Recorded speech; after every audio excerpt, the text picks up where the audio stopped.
Okay, we're going to go ahead and get started with our guest of honor. Now, I can say as much as I want, it probably won't be enough because she is full of inspiration and such an idol. And I'd like to start with her bio. This is Sarah Foley. I'm actually going to just read through this because she's done amazing things. Sarah Foley, also known as Vertical Blonde, is a keynote speaker, Soul Central Results coach, and has made it her mission to help women feel connected and encouraged in the pursuit of their dreams. Her coaching career began with her growing Disability Icon Life Fitness program, designed to help female wheelchair users like herself increase their health and confidence. Once they gained confidence and healing, she wanted to help them even beyond just their health. She's on a mission to redefine what it looks like to live with a disability and loves empowering others to view their circumstances with vertical mindset. Sarah is driven to help women feel seen and empowered for the women they are, not just defined by their circumstances such as disability, background, or just when life doesn't go as planned. Her real passion is inclusion, connection, and collaboration to the marketplace. She's obsessed with learning all the ways of business and offers a fresh approach to helping women get out of their own way so they can earn a purposeful profit and make a vertical impact. Love that. Her incredible story of reinvention is featured in recent best-selling book, Your Second Act by Patricia Heaton. You guys want to write that down because the book is amazing and Sarah Foley is featured in there and her story. So make sure you look that up. Again, that is Your Second Act by Patricia Heaton. Sarah has also been a guest on Tony Robbins' podcast, The Mel Robbins Show, The Resilient Mind podcast, and many others. Her 2020 Revision and iConfidence workshops are always sold out.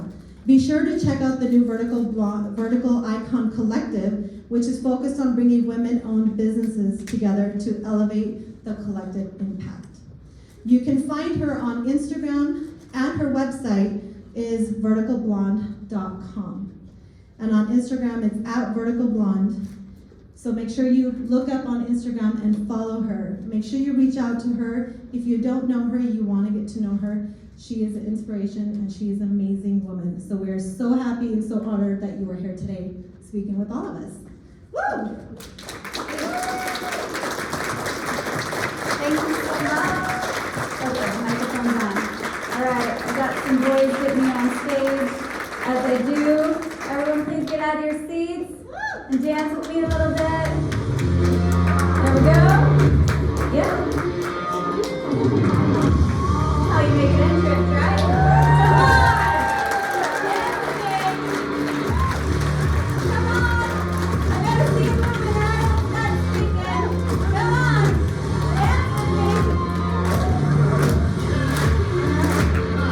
know the words.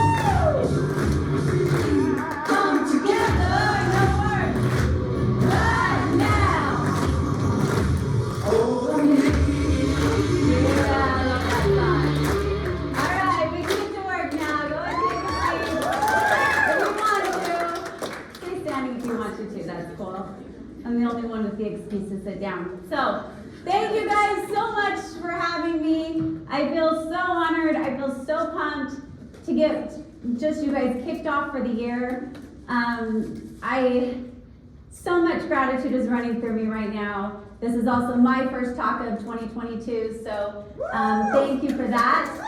But 3 more in January alone, I feel like this is going to be a really big year. So, but thank you so much to the board for having me. Thank you to friends and allies I have in this room, supporters, Miss Sophie, I call her my guardian angel. Seems like everything I've been booking, it's like, well, Sophie said something about you, so thank you for that.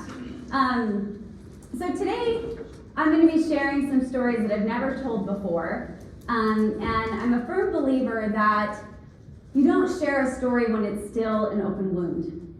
You don't share a story when it's kind of bleeding and raw, or even a scab. You share the story once it's become a scar, and you found the wisdom, and you found the healing. And I learned that the hard way, and I'll talk to you guys about that in a minute. But 2022, you guys hear a lot of the fun little canty memes, you know, create and renew in 2022, whole new you in 2022, get committed to new in 2022. Any more than I'm not shouting out? Anyone have any? Anybody's in here? But the theme is new and you, right? Creating a new you, getting to a new level of you. And there's kind of this thing that we hear a lot that, you know, we are enough. And I think that that's kind of bull. Because we were enough to get us right here. We're not enough yet to get us where we want to go. But that's the key. I was talking to a girlfriend actually just over lunch, and I got the pleasure and the honor to do some coaching for her as well. And she's come so far, and she hit some roadblock after roadblock after roadblock just this past month. She's like, you know, sometimes I just don't know if I have the strength to keep going. I said, well, that's the point. You have to keep going to get the strength to keep going. Confidence is an action word.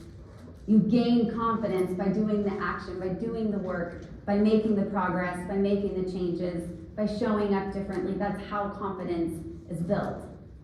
It's not built by making to-do lists. It's not built by writing it down. It's not built by writing out a speech. It's built by getting on the damn stage and giving the speech. Right? Okay. All right. You guys are with me. So, for those of you guys that don't know, yes, I go by Vertical Blonde. My name's Sarah Foley. Sometimes even people call me VB for Vertical Blonde, which I think is kind of cute. I dig it. And I got that, and I gave that name to myself because I believe that our words really do have power. And after an accident left me paralyzed, it'll be 10 years this year, which is crazy. Never thought I wouldn't walk out of the hospital, let alone get the 10 years. I heard people like, oh yeah, I've been in a chair for 10 years. What? Oh my God, that'll never be me. Like, I'll be walking by then. And now here I am, still in the chair. But I came up with this name, Vertical Blonde, because I thought if I'm gonna walk again one day, I better start calling myself vertical. I better start saying it, proclaiming it. And but what happened was I gained sort of this vertical mindset. I gained this vertical view of my life. I gained this vertical way of looking at things, that everything has the potential to elevate us when we truly see it that way. And I mean everything. Everything. The problem is we don't take ownership for that. And we blame and we resent and we hold other things accountable for where we're staying stuck. It's really easy to do. You know, we got things like COVID. Oh, COVID. Well, okay, and paralysis, and, right? What are we gonna do with it? But when you blame and when you hold all that out there, it leaves you completely powerless. You're literally giving away your happiness or your chance for happiness. But when you say, this has happened and now how am I gonna use it? How am I gonna use it to my advantage? That's really seeing it vertically. So back in 2012, picture this. Sarah's on top of the world. She's got a new boyfriend, been dating for 6 months, super in love, having the time of their life, was running a spa up in Park City, making some good money, and just feeling on top of the world. And we went out for four-wheelers. Me and the new boyfriend, Sean, we'll call out his name, and another couple. We went out on four-wheelers down in Bryan Head. And, I'd never really been on a four-wheeler before, really didn't have any business being on a four-wheeler. But they gave me the big one, the safe one. And they said, here's your helmet, here's your crash course. We're just taking this easy fire access road, like super easy. You don't have anything to worry about. We're just gonna look at the leaves change. We got a picnic planned, all set. So we go on up ahead. The other couple both had their own four-wheeler, and then Sean was on a dirt bike. And we did. We were just going really easy. I'm kind of getting the hang of it, feeling, the wind going on me, and I'm like, oh, this is a rush. I like this. And at one point, we really couldn't see where the road went. It was kind of up and around a bend, and the boys decided to go on up ahead and make sure it was still safe. And as they did that, we saw Jim up on top of the hill saying, you're good, it's clear, it's safe on the other side, come on up. And what we didn't know was that Sean was coming back down the hill to let us know that it was safe. So I was going on up first, went up, and when I came around the bend, I saw this man on a dirt bike coming full speed right at me.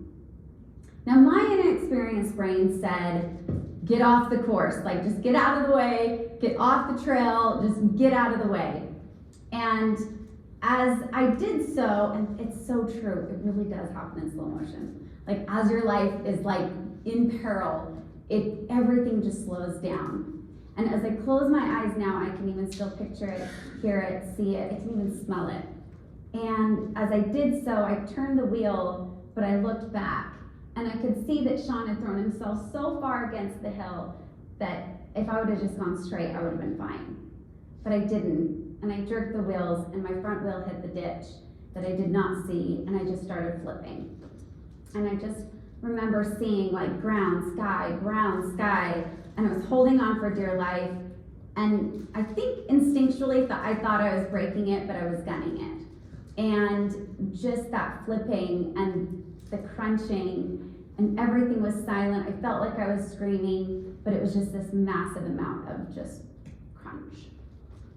It finally left me, it threw me against this fallen tree, and I was totally coherent. I was like, call life flight, like, don't move me. I remembered like an old teacher telling us, like, you don't move after an accident.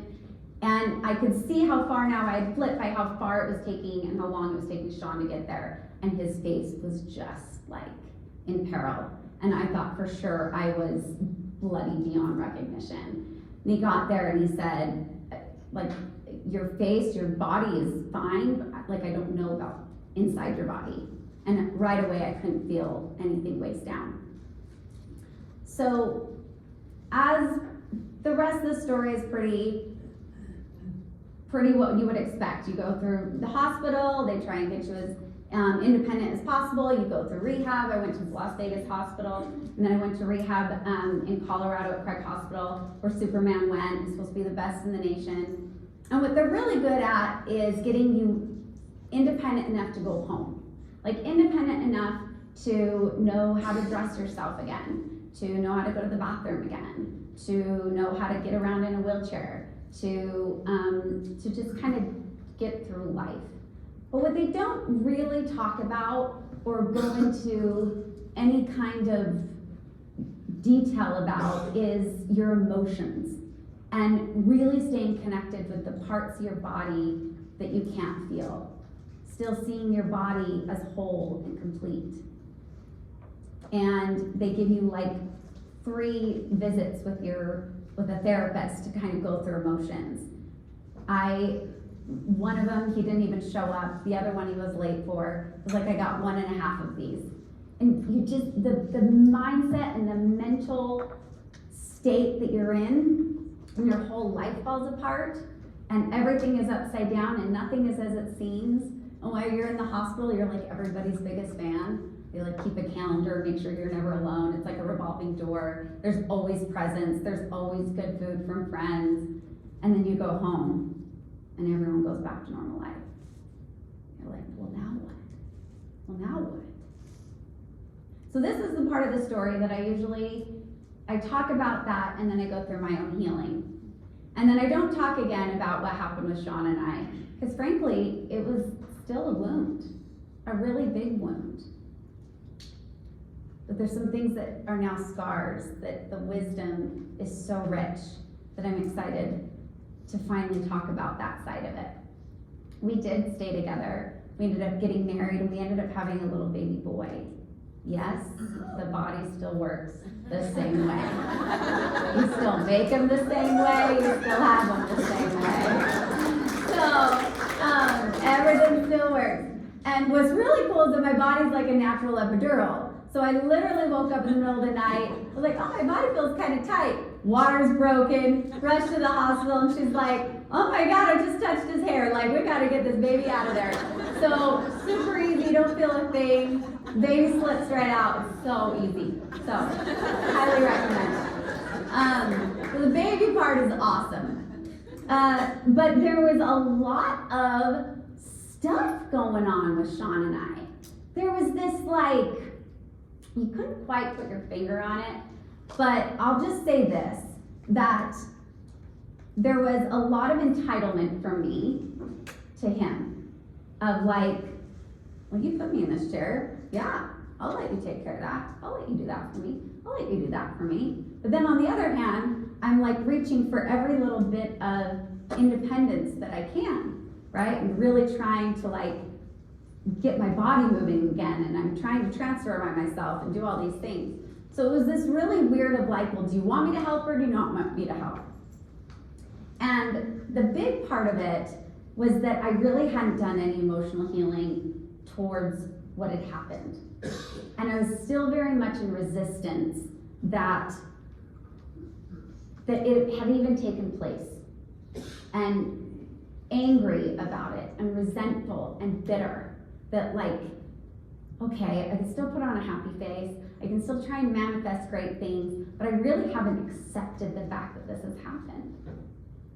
And it's hard, right? And we all go through things, whether it's a breakup, whether it's a loss of a loved one, whether it is a job loss, whether it's COVID, like whatever has flipped your world upside down, there's so much grieving that has to take place.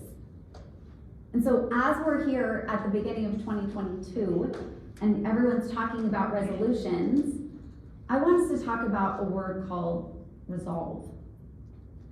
And resolving the things that are taking up your energy and keeping you from moving forward. So between Sean and I, it was really interesting because anytime something would happen, I would fall out of my chair, I would not be able to reach something, my bladder would have a mind of its own, all these things that go on with paralysis. In my head, I'd be like, well, if he hadn't put me in this chair, I wouldn't be going through this right now. And while I never said those words out loud, how do you think I treated him? You think I was like an amazing wife? You think I was really supportive? No. I was resentful, and I was bitter, and he felt it.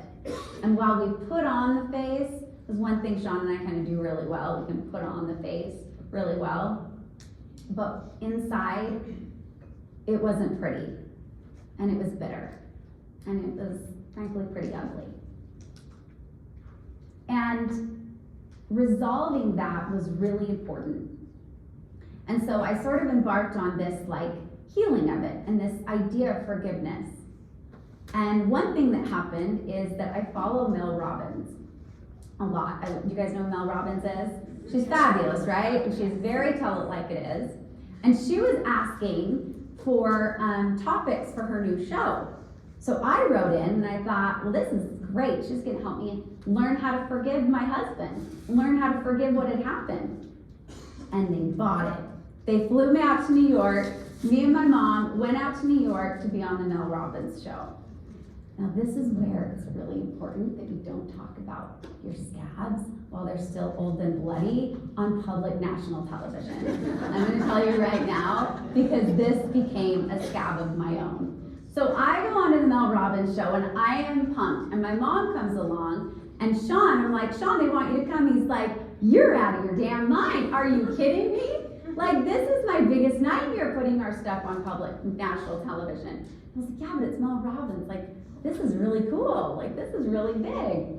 And they're flying us to New York. It's a free trip to New York. Let's go. How bad could it be? Oh my God, how bad could it be? So I get on this plane, me and my mom, because my mom is very resentful too.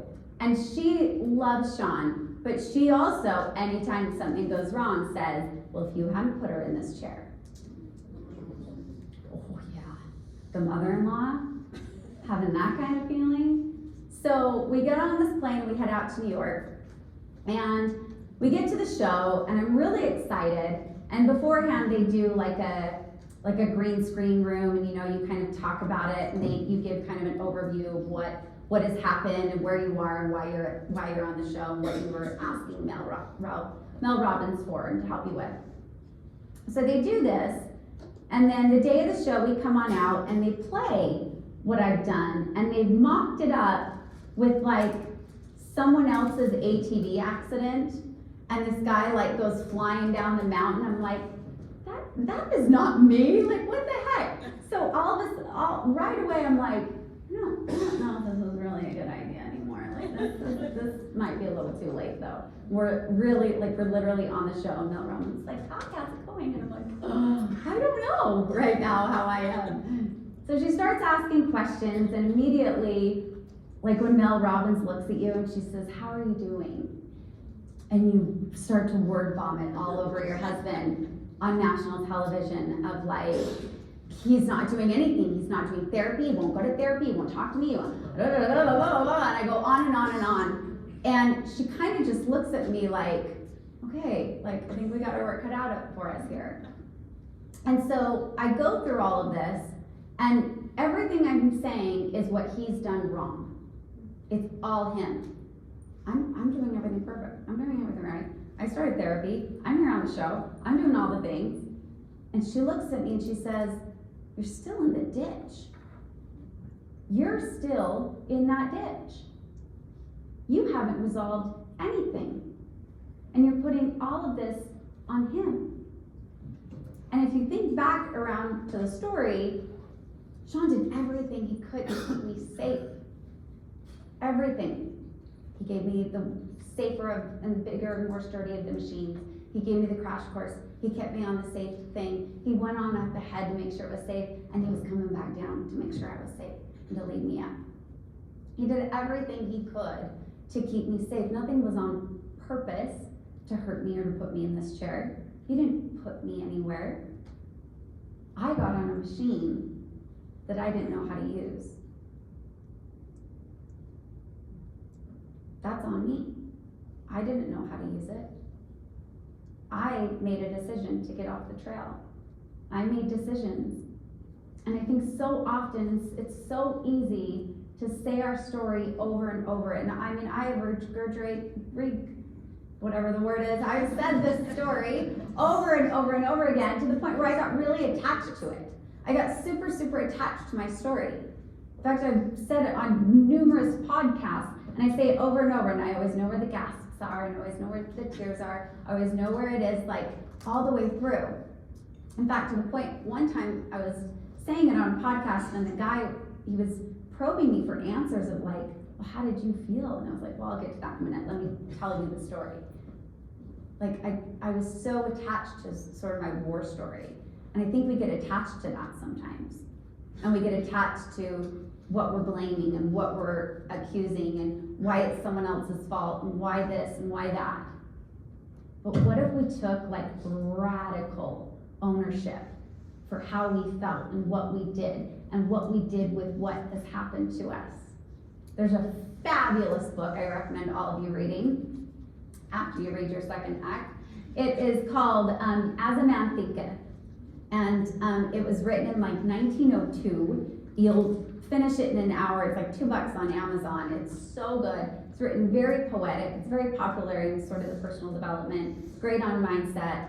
And it really comes down and boils down to our thoughts become our actions, which become our reality. You can really trace all of it back to our thoughts. So me accusing my husband on a regular basis of putting me in a chair is going to come out and become my reality. So this As a Man Thinketh, and my favorite line in the entire book is, circumstance does not create the man. Your circumstance does not create you. Circumstance reveals him to himself. What happens to you, or for you, more like it, what happens in your life reveals who you are. How you respond to what's happened completely reveals. Do you blame? Do you hold a grudge? Do you put on a smile and wish it didn't happen? Right? Do you play the victim? Do you get attached to the war story? Your circumstance reveals who you are now. And then with what you do with it is up to you. Because that awareness is gold. As soon as you have an awareness of yourself and what you can change, everything can change. So one thing that I did with Sean is a Hawaiian practice. And I just moved to Utah. Please don't ask me why. I don't know why. From Maui, so still getting acclimated. But in Hawaii, I learned so many beautiful Hawaiian practices from the Hawaiian people, from them. And this practice that I'm going to teach you guys here in a second is becoming a lot more popular and mainstream. But it was really rich and gorgeous to learn it from a woman, a Hawaiian woman in that culture. And it's called Ho'oponopono. It's a long word, H-O'-P-O-N-O-P-O-N-O. Ho'opono. So pono is like your responsibility in life. It's like your purpose at your core, like why you are here. It's about doing the right thing. It is your pono, and living with kind of living that out is really like what you're meant to do. But ho'oponopono means to make right. So you're making things right, and has nothing to do with anybody else. In fact, you don't even have to say this to them for this to take effect. You can say it to them internally. And what's really cool about it is it's super duper simple, but what it does is it gives you 100% ownership of how you are seeing things. So, like, let's take coffee, for example. What do you think of when you think of a cup of coffee? Life? Energy? Like I can't live without it? Don't talk to me till I have it? Anyone on the other end of the spectrum? Like, do we have any like raw vegan people in here? You ask them what a cup of coffee is? It's death. So like, same cup, very different views. It's either do not talk to me till I've had it, it is my life, or it is like death in a cup, okay? So same thing, two very different perspectives. It all comes back to how we're choosing to see things. Does that make sense?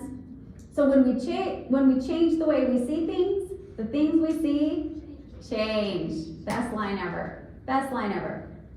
So this ho'oponopono is taking 100% accountability for how you are seeing what is happening in your life. And what you're doing is you're saying 4 lines, super simple, but by doing so, you're releasing expectation, and you are choosing to change yourself and how you see them. So you can change a person, a place, a circumstance, a thing. And it's 4 lines. It is, I love you. I'm sorry. Please forgive me. Thank you. It is saying, I love you. You can say this to yourself. It's really freaking powerful to do this to yourself. I love you. I'm sorry. I'm sorry for how I've seen this. Okay? Repeat, it is not so much about apologizing to that other person. It is apologizing for how you've seen that other person and seen that circumstance. Please forgive me. Please forgive me for seeing it in this way. Please forgive me for my actions based on the way I've seen things. And then thank you. This is what it means to take full ownership. You do this with one of your kids after you've lost your crap. Watch them soften. Watch them want to do better. It's beautiful. And then teach it to your kids. It's really cool. So I started by doing this towards Sean internally through meditation. And I would just see him, and I would see what had happened, and I would see myself and doing it towards myself, remembering, like, I love you, Sarah. I'm so sorry for treating you this way. I'm so sorry for seeing life this way. I'm so sorry for all the things I've done. Thank you so much for still being you. Thank you. And then doing it towards Sean. I love you. I'm sorry. Please forgive me. Thank you. I would do it over and over and over and over again. And then one day, I did it out loud. He was laying on the couch, watching some murder show. Perfect timing. Perfect. Went up to him, and I held his hand. And I just said, I love you. I love you. I said, I'm sorry. Okay. What's going on? I said, please forgive me. Now he's like, what is happening? Who are you? Thank you. And at first he's just like, I am so confused. What is going on? I said, no, you need to hear this. And he sat up and said, I love you so much. I'm so sorry for these horrible things I've been saying inside and towards you and the way I've treated you. I'm so sorry for holding you responsible for what happened. Please forgive me. Thank you. At this point, he's kind of getting it, but it's still not like sinking in. And so I just wrapped my arms around him, and I just pressed my heart into his, and I repeated it over and over and over again, probably about 8 times. And then finally, his body just caved, and he just sank and melted and sobbed.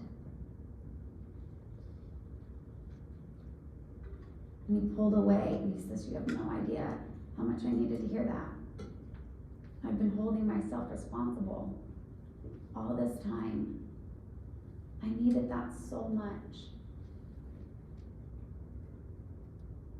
It changed everything. And I kind of call it like cleaning the window. It was like almost like this squeegee went across like us. And I could see so clearly why we were where we were, what was going on. Like everything became so clear.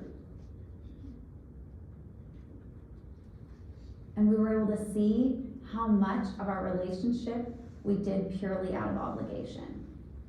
And we had a really honest conversation.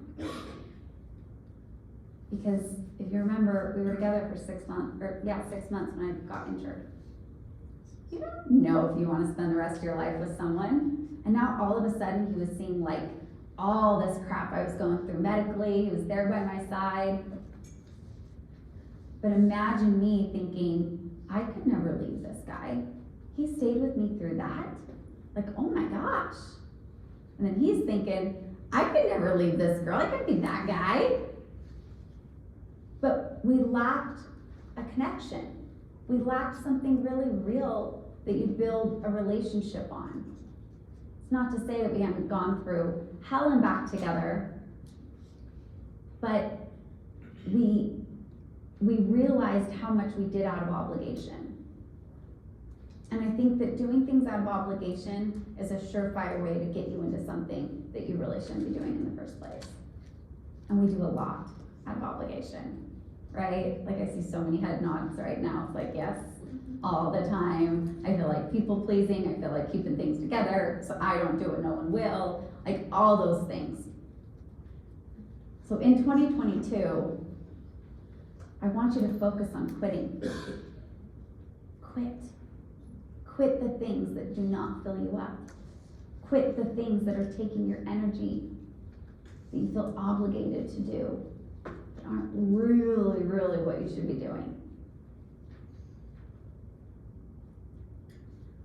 So from there, Sean and I have gone through such healing, through such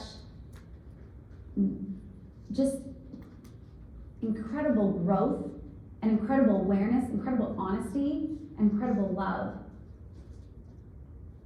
We didn't end up staying together, and yet he's never been more of my best friend. We still have this little boy together. We all just went to Maui together. Like, it's really kind of a weird relationship. But we stopped doing things out of obligation. We weren't meant to be married, but we're meant to still be a family. And that works for us. But it's going through things that really bring that awareness out. Like being on a Mel Robbins show and then being like, oh my gosh. You want to know the best part about that show? So I was like waiting for it to come out on air because you're just like, oh my gosh. Like, it was one thing to go through it in person, but to watch it all over again, my mom's like, I hope to God that it just gets canceled and we never have to watch it. Like, it was horrible. Remember, we walked off air, we were like, what just happened? Oh my God, what just happened? It was awful. It was awful. And then the best part, so it doesn't air. We're like, maybe they lost it. Maybe it's gone. Like, who knows? Like, it's just not airing. And then one day, someone sends me a message. It's not even someone I know. They send me that message on Instagram, like, hey, you were great on Mel Robbins. I was like, oh God, it's here. It's here. The great thing about Maui is we were like 4 hours behind where he was. So I'm like, okay, so we find out when it's playing Maui time. We get it on.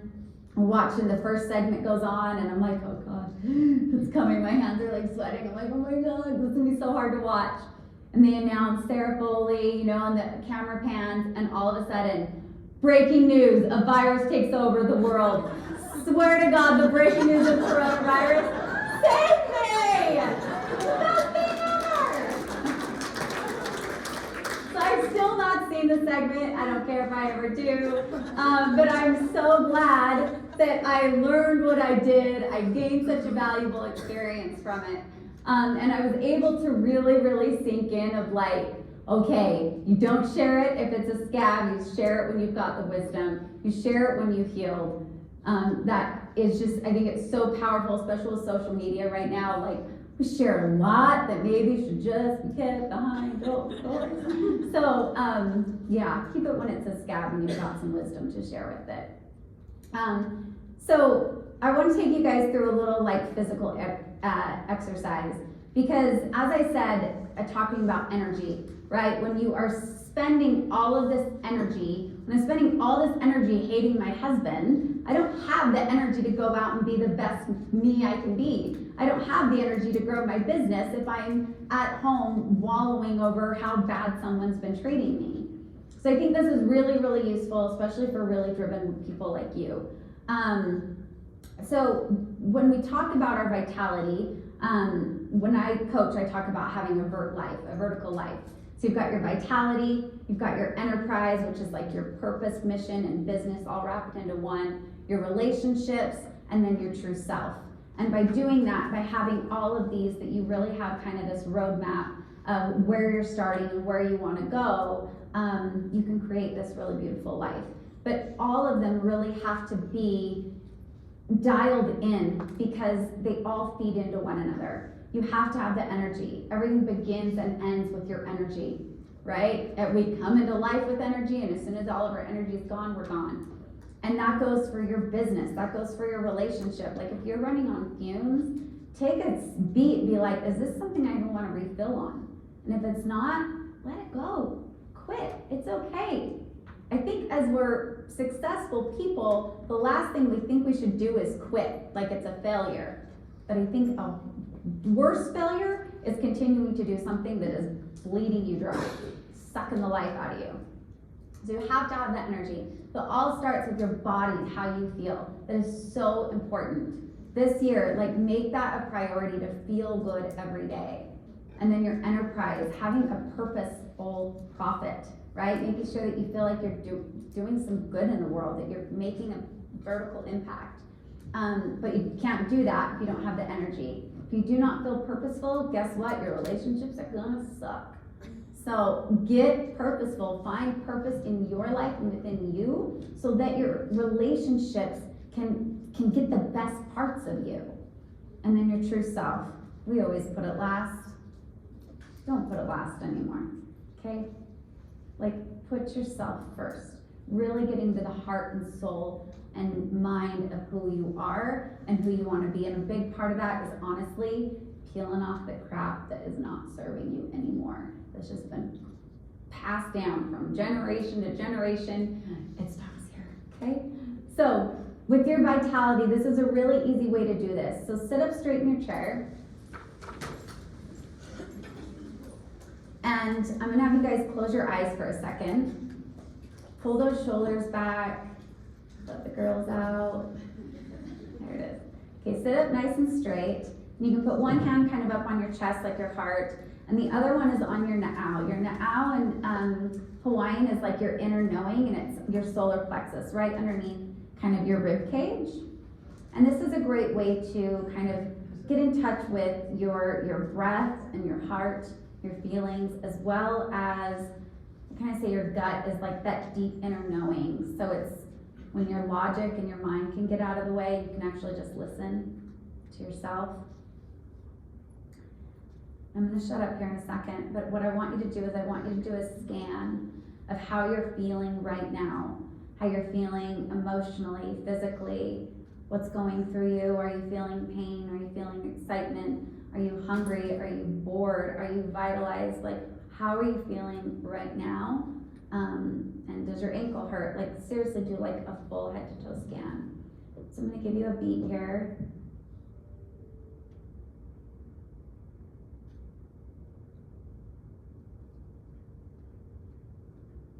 Just breathe into that for a moment.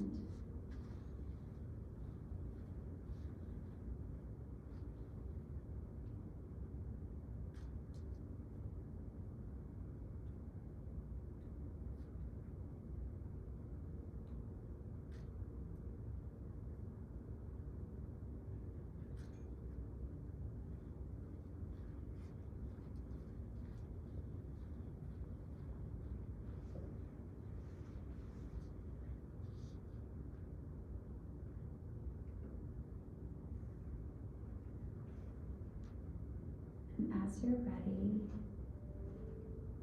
open your eyes and grab a piece of paper. If you have them in front of you, you can write it on your lunchbox. Get a piece of paper from a friend, put it in your phone. And I want you to kind of draw a line down the middle of the page. And this is everything of how you're feeling right now.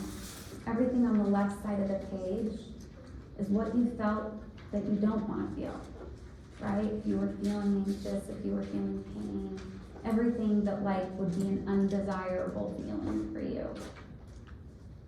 And try not to say bad or good, but more undesirable versus desirable. On the right side would be everything desirable, right? The goal of this list would be everything that's on the right side.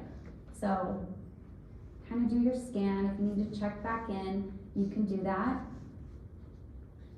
And try and really do this with a non-judgmental view. Try not to question it. Try not to understand it yet, but really just doing that objective scan.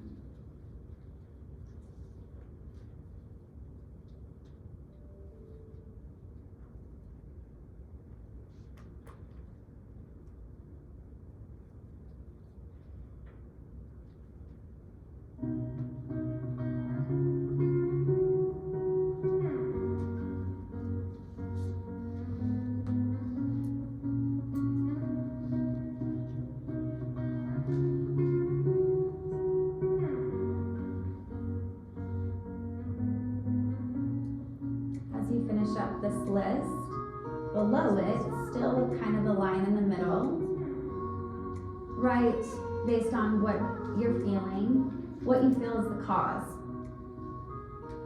Right? If you're feeling sluggish, maybe it's that you didn't get enough sleep, maybe you had too big of a lunch, maybe whatever. If you're feeling really excited, maybe it's because I'm sitting next to someone I really love, or there's this great girl on stage, or whatever. But so whatever's feeling is causing you to feel that certain way.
Awesome watching you guys actually do it.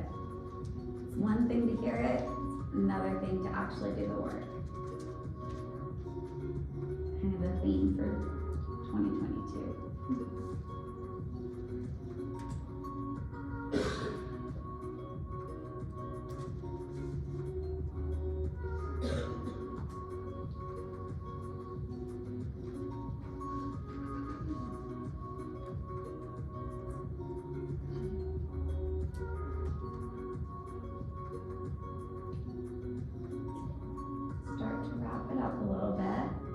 Always come back to this. This is great because you can do this again in all areas, right? You could do this in my business. How am I feeling right now about my business? How am I feeling about my relationships? Like all of it. Now, I want you to write, still line in the middle. Now what's really causing it? Because I'm sure as you were writing down, you'd be like, well, this person did this, or this person said that, or whatever. But if you wrote anything that is not you and what you have direct control over, then you really aren't taking that full ownership yet. Okay, this is radical ownership. So now take it a step deeper, right? If it's, my boyfriend hurts me over and over, is it, well, I keep staying? Or is it, my boss keeps treating me like crap? Well, have you talked to them? So you really taking ownership is where the magic happens. So take it a step further. How are you adding to this? How are you creating yourself to feel that way? Are you not putting your health first? Are you continuing to play the victim? Are you not doing the exercises your doctor told you to do? Or they usually don't tell you to exercise, but you know what I mean.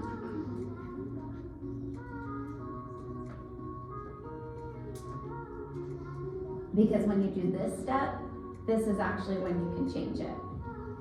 This, and getting really aware of this, is what's going to allow you and empower you to change and bring everything to the right side of the column.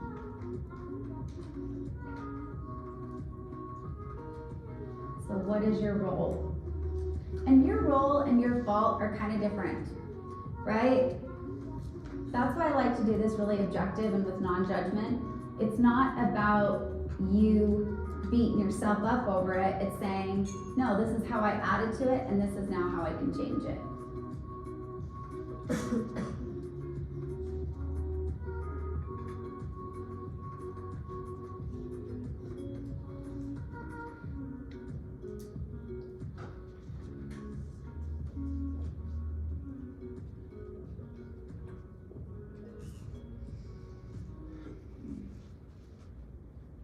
so did that make sense, the difference between the second section and the third section? So, as you'll probably hear from like other speakers, or you get into personal development, it's all about like getting really attached to your why and setting your visions and doing the vision board and what's the life you want to create and all of those things. I think it's just as important to resolve and sort of revise the way that you've already seen what's happened, so that you can go through and make a bigger change. You can actually create that dream life that you want to create. You can create that dream business. You can do it. You can manifest it, make it all happen. But you got to do the work, and you got to make sure that you're choosing a different way to look at it. So a few girlfriends and I were on the beach, and Sean was there. And these were the girlfriends that were with me when I initially split.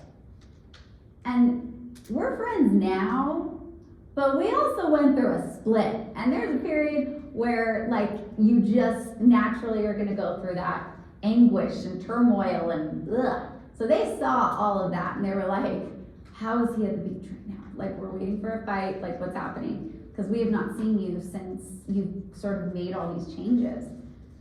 And I said, well, let's ask him. I said, Sean, what changed? Without any hesitation, it was almost like it was scripted. He said, you changed. You changed, and it changed everything. When we change the way we show up, I'm telling you, absolute miracles can take place. Miracles can happen. I know it because I live it and I breathe it every single day. So you can take that list a step further, and this is kind of your homework. But it's, how do you want to feel? What does that ideal one side of the list look like for you? How do you want to feel? And do this for your entire life. Do this for your vitality. How do you want to feel physically? How do you want to feel in your business? How do you want your relationships to look? And how do you want that relationship with yourself to be, your true self? And then when you change, you can change everything. Thank you guys so much for having me today. I couldn't be more excited and honored and just electrified to be here. So thank you so much.